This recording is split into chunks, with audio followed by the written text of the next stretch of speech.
Aujourd'hui, c'est maman qui vous parle. Cette maman qui va diriger ce pays parce que les jours sont comptés. Les yeux n'arrivent. Et avant de s'asseoir pour diriger le pays, maman voudrait dire aux Camerounais. Parce que oui, je serai la maman des Camerounais. Maman voudrait dire aux Camerounais, comme toute maman, qui doit éduquer ses enfants, leur donner la bonne éducation. Parce que ces mamans-là qui se servent de leurs enfants pour régler les comptes des voisins, des voisines, ou des enseignants à l'école, ou de tout citoyen qui va et vient sur la voie publique, ce n'est pas une bonne maman. Une maman doit dire à l'enfant ce que tu fais est mal. Une maman doit dire à l'enfant, c'est pas comme ça qu'on règle les choses. Une maman doit dire à l'enfant, certes tu as raison, certes tu es blessé, mais tu n'aurais pas dû faire ceci. Oui, nous avons des revendications. Oui, nous avons mal. Oui, nous avons peur. Oui, nous voulons que tout change. Mais nous devons avoir la bonne attitude pour ne pas, au lieu d'avoir raison, poser des actes qui vont jeter du tort et du discrédit sur nous ou nos revendications. So I'm pleading with all Cameroonians to rise up this season, to hold hands together, and to fight for our deliverance. Don't expect money from me to pay you to go and vote to change your destiny. Don't expect money from me, not because I will not have the money, or I may not have the money. Because even if I have the money, I won't give you for that. Okay? Just imagine that we have 15 million of people that are supposed to go for votes. They're supposed to give their voice for the change of this nation. And the 15 million of people expect you to give them at least 1,000 francs for that. That's 15 billions. For somebody that is really a visionary, that's really coming up to change your lives, he will not spend such an amount of money to pay you.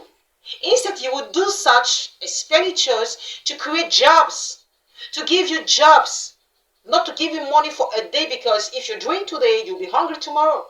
And it's not possible to do such things. I'm a mother. I know what it means to receive a particular allowances that you have to take care for a whole month, feed children. It's not easy. And I can't tolerate that. Vous comprenez? C'est pas possible. Qu'on tolère que les Camerounais, qu'on vaut 15 millions de Camerounais qui sont censés aller aux urnes pour voter pour le changement, aient besoin qu'on leur donne 1000 francs, même si c'était seulement 1000 francs. Ça fait 15 milliards. Et c'est 15 milliards qu'on va gaspiller comme ça. Pour de l'argent, pour de la bière, je ne sais pas pourquoi d'autres. Alors qu'on pouvait investir cet argent à créer des projets de communauté, à vous donner de l'emploi. Si un candidat fait ce genre de choses, si un candidat venait à faire ce genre de choses, c'est la preuve qu'il n'est pas le candidat qu'il vous faut.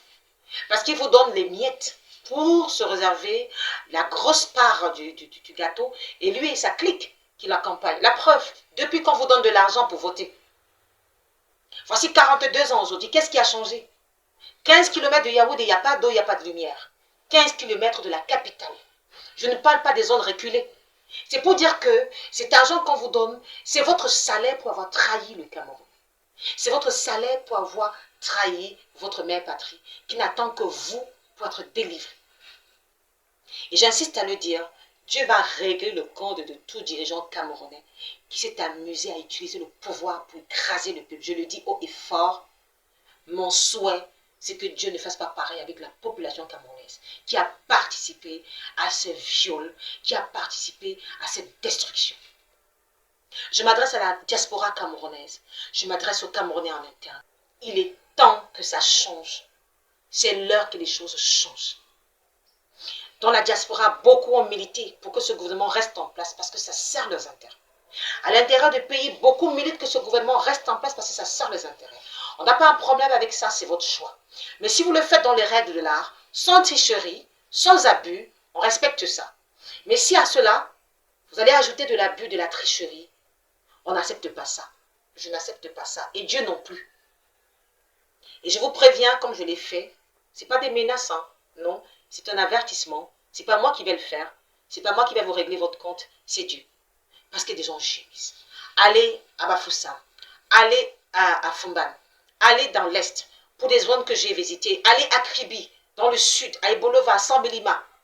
Des jeunes filles font de la prostitution là-bas qui sont le fruit des scandales que vous avez causés dans le Nord-Ouest et le Sud-Ouest. Elles sont des prostituées 10 ans, 12 ans, 13 ans. Ils dorment dans des chambres 30 par personne. Et nous sommes là, nous avons des grosses maisons, nous avons de la nourriture à ne plus savoir quoi en faire. Et on ne se gêne pas pour sauver ces personnes. Au contraire, on attend encore que l'élection arrive, comme elle arrive en octobre, pour tout faire pour museler davantage le peuple. Vous pensez que Dieu va rester tranquille? Il ne restera pas tranquille. C'est pour ça que j'entre en jeu. Je me présente à cette période précise, parce que c'est la période propice pour apporter mon aide et ma voix aux Camerounais, afin que par moi, ils puissent réclamer ce qui est leur dû. Mais pour cela, dans les règles de l'art. C'est maman qui vous conseille. C'est maman qui vous dit que c'est comme ça que ça va se passer. Ça ne sera pas aisé, c'est vrai. Ce n'est déjà pas aisé, c'est vrai. Mais encore un peu d'effort. Et on arrivera au bout de notre peine. On pourra arracher et sauver notre pays de la main de ces gourous qui ont décidé que ce pays leur appartiendra à eux et à leurs enfants. Je suis présente. Je serai là avec vous. On passera des nuits noires, sous le froid. On le fera ensemble et on réussira ensemble. Et on sauvera ce pays ensemble. Et on le bâtira ensemble. Je vous souhaite bonne méditation et bonne écoute. Très bonne réflexion, s'il vous plaît. Parce qu'il n'est pas question qu'on laisse encore les choses se faire ainsi. Qu'on laisse nos enfants sortir les fuites de connaissances, les fuites de cerveau que nous avons